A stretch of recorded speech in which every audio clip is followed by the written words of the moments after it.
Assalamualaikum warahmatullahi wabarakatuh. Ini adalah video pembelajaran untuk mata kuliah perilaku organisasi pertemuan kedua. Di pertemuan kedua ini, kita akan membahas mengenai perilaku individual. Definisi perilaku individual. Perilaku individual adalah suatu reaksi yang dimiliki oleh seseorang individual terhadap segala sesuatu yang dilihat, dirasa, dan dipahami untuk selanjutnya terbentuk dalam perbuatan dan sikap. Dalam konteks ilmu perilaku, dijelaskan bahwa setiap orang memiliki pandangan yang berbeda-beda dalam menilai dan memahami setiap keadaan, apalagi jika itu dituangkan dengan latar belakang atau background yang pernah dijalaninya. Aplikasinya tergambar pada setiap keputusan yang dibuat, termasuk keputusan itu bisa memberi pengaruh pada organisasi tempat ia bekerja. Analisis demografi. Donald J. Bogu di dalam bukunya yang berjudul Principle of Demography memberikan definisi demografi sebagai berikut. Demografi adalah ilmu yang mempelajari secara statistik dan matematik tentang besar, komposisi, dan distribusi penduduk dan perubahan-perubahan sepanjang masa melalui bekerjanya 5 komponen demografi, yaitu kelahiran atau fertilitas, kematian atau mortalitas, perkawinan, migrasi, dan juga mobilitas sosial. Dalam kajian ilmu organisasi dapat dipahami bahwa setiap pertambahan penduduk selalu saja menimbulkan berbagai dampak dan setiap dampak tersebut harus dicarikan solusi untuk diatur agar berlangsung secara teratur dalam satu tata organisasi yang terkontrol dan tersistematis. Kepadatan penduduk bisa terjadi di samping oleh faktor kelahiran, juga disebabkan oleh faktor migrasi. Migrasi adalah perpindahan penduduk dari satu wilayah ke wilayah lain yang disebabkan oleh berbagai alasan tertentu. Salah satu alasannya yang dominan adalah terjadinya perubahan. Misalnya, keinginan atau kesempatan mendapatkan pendapatan yang lebih tinggi, kemudian kesempatan mendapatkan pendidikan yang lebih tinggi, atau mungkin adanya aktivitas-aktivitas di kota besar, tempat-tempat hiburan, pusat kebudayaan yang menjadi daya tarik bagi orang-orang dari desa atau kota kecil untuk pindah ke kota tersebut. A. Jenis kelamin. Jenis kelamin menggambarkan laki-laki dan wanita.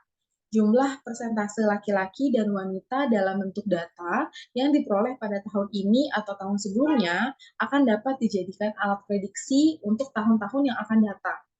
Sehingga jika sebuah organisasi bisnis di mana produk yang dihasilkan adalah diperuntukkan untuk laki-laki dan wanita, maka jelas ia bisa menghubungkan angka pertambahan dengan prediksi angka penjualan yang diperoleh, sehingga produktivitas yang diputuskan akan dapat disesuaikan. Contohnya ketika ada satu perusahaan yang memproduksi produk khusus untuk laki-laki, maka dia bisa memprediksi juga bagaimana keberlangsungan usahanya, bagaimana pertumbuhan usahanya melalui prediksi pertumbuhan jumlah laki-laki di muka bumi ini. Kemudian yang B ada usia. Dalam konteks usia, semakin baik kesehatan yang dimiliki oleh suatu masyarakat, maka semakin panjang usia yang dimiliki seseorang. Dan begitu pula sebaliknya, semakin rendah pemahaman tentang kesehatan, maka semakin pendek juga usia seseorang. Nah, di negara maju, umumnya pemahaman tentang kesehatan itu lebih baik dibandingkan di negara berkembang dan juga terbelakang.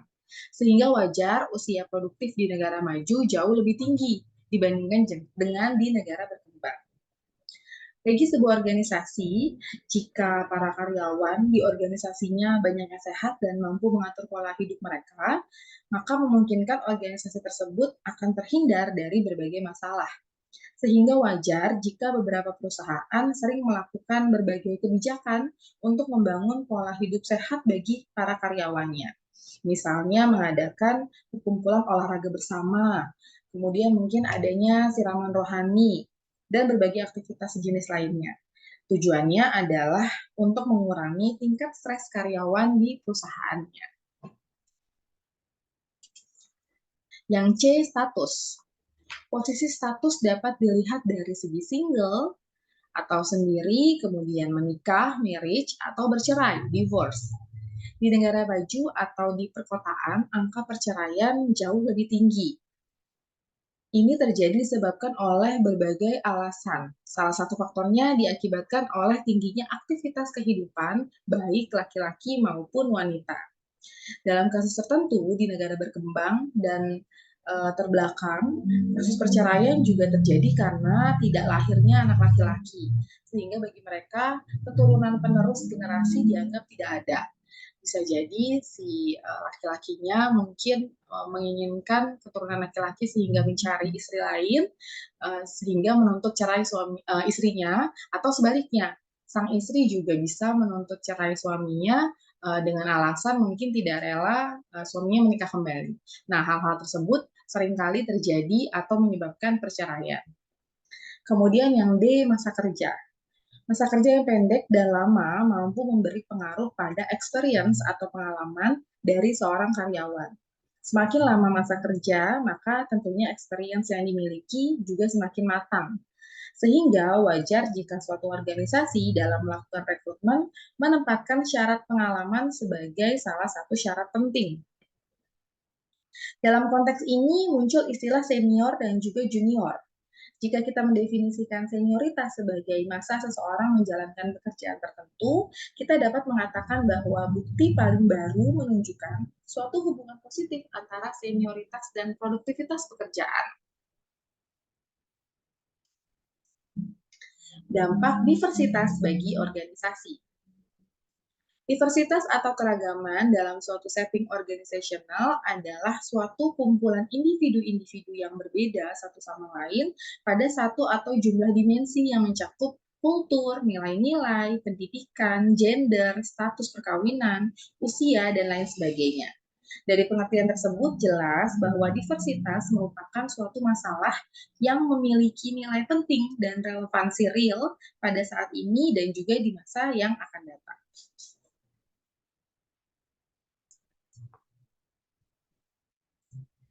Diversitas SDM, sumber daya manusia ya di tempat kerja akan menampilkan tantangan-tantangan baru bagi para manajer dalam organisasi. Tantangan yang harus disadari, dipahami, dan pada akhirnya harus dipecahkan.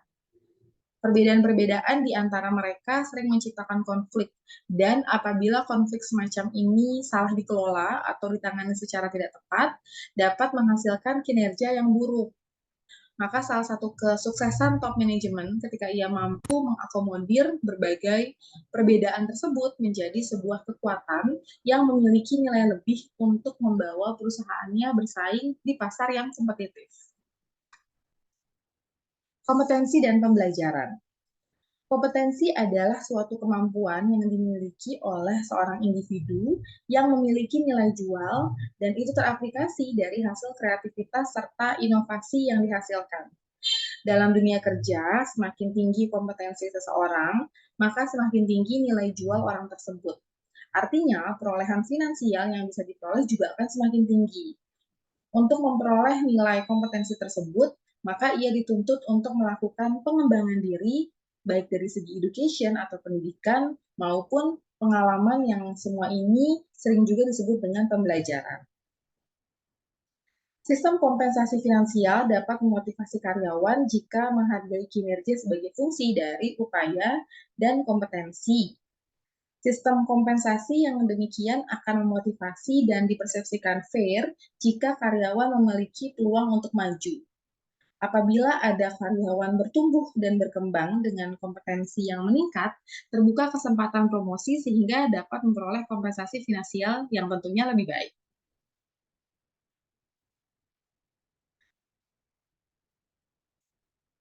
Sesuai dengan perubahan yang terjadi di dunia kerja baru, pendekatan manajemen dengan perspektif humanistik dan pengembangan organisasi pembelajaran dipercaya paling relevan belakangan ini. Perspektif humanistik dan organisasi pembelajaran menempatkan sumber daya manusia sebagai faktor sentral yang paling diandalkan untuk menciptakan nilai keunggulan bersaing organisasi melalui keunggulan dalam efisiensi, mutu, inovasi, dan juga pelayanan konsumen. Kedisiplinan. Ada banyak definisi kedisiplinan yang bisa ditemukan, namun hubungan kedisiplinan dengan kinerja dapat kita lihat pendapat yang dikemukakan oleh Robert Bakal, yaitu disiplin adalah sebuah proses yang digunakan untuk menghadapi permasalahan kinerja. Proses ini melibatkan manajer dalam mengidentifikasikan dan mengkomunikasikan masalah-masalah kinerja pada karyawan. Seorang manajer berkewajiban untuk mempertahankan kedisiplinan dalam organisasi yang dipimpinnya. Sanksi dan ketegasan lainnya menjadi bagian yang harus dilihat sebagai konsekuensi menjadi seorang pegawai di suatu perusahaan. Dan konsekuensi selalu diperoleh sebagai akibat dari perubahan yang telah dilakukan. Bagi pihak perusahaan, perlu menegakkan kebijakan peraturan dengan konsisten, karena seperti dikatakan oleh Robert L. Mathis dan John H. Jackson, bahwa peraturan haruslah konsisten dengan kebijakan perusahaan dan kebijakan haruslah konsisten dengan tujuan perusahaan.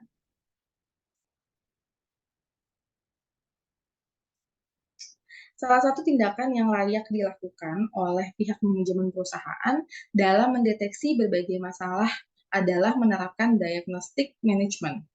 Diagnostic management atau pengelolaan diagnostik adalah pengelolaan pengetahuan untuk menentukan jenis penyakit atau kondisi kesehatan organisasi berdasarkan gejala atau fenomena yang ada dengan meneliti atau memeriksanya.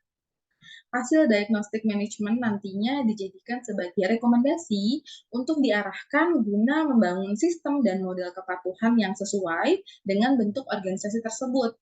Sehingga lebih jauh pihak karyawan, perusahaan akan timbul kepatuhan kepada berbagai sistem dan peraturan perusahaan. Sehingga ketika ini terwujud, maka visi dan misi perusahaan menjadi jauh lebih mudah untuk diwujudkan.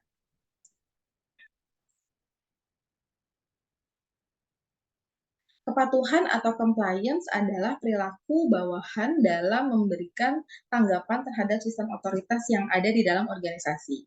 Pengertian ini didasarkan pada pendapat Etzioni bahwa compliance is the manner in which lower participants of an organization respond to the authority system of organization. Nah, menurut pendapat Etzioni, terdapat 3 basis otoritas dan 3 basis kepatuhan. 3 basis otoritas tersebut adalah coercion, yaitu karena adanya rasa takut. Kemudian remuneration, yaitu pertimbangan untuk mendapatkan imbalan atau payment of reward.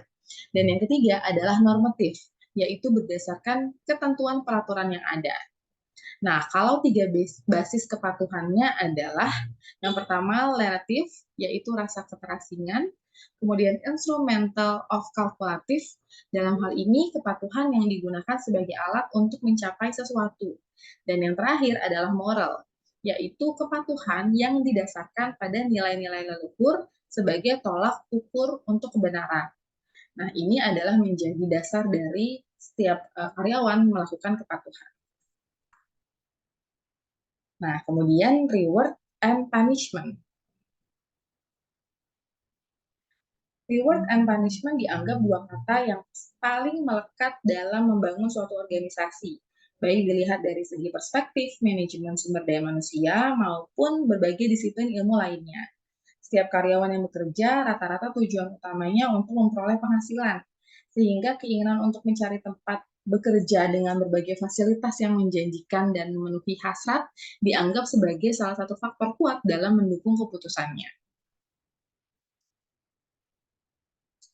Untuk memberi kepuasan pada karyawan yang mampu bekerja secara maksimal, maka perlu juga diberikan penghargaan. Gibson, Evans Service, dan Donnelly di tahun 1991 membagi penghargaan menjadi dua, yaitu penghargaan intrinsik atau intrinsic rewards yang meliputi penyelesaian tugas, task completion, kemudian pencapaian prestasi, achievement, autonomi, serta pengembangan pribadi atau personal growth.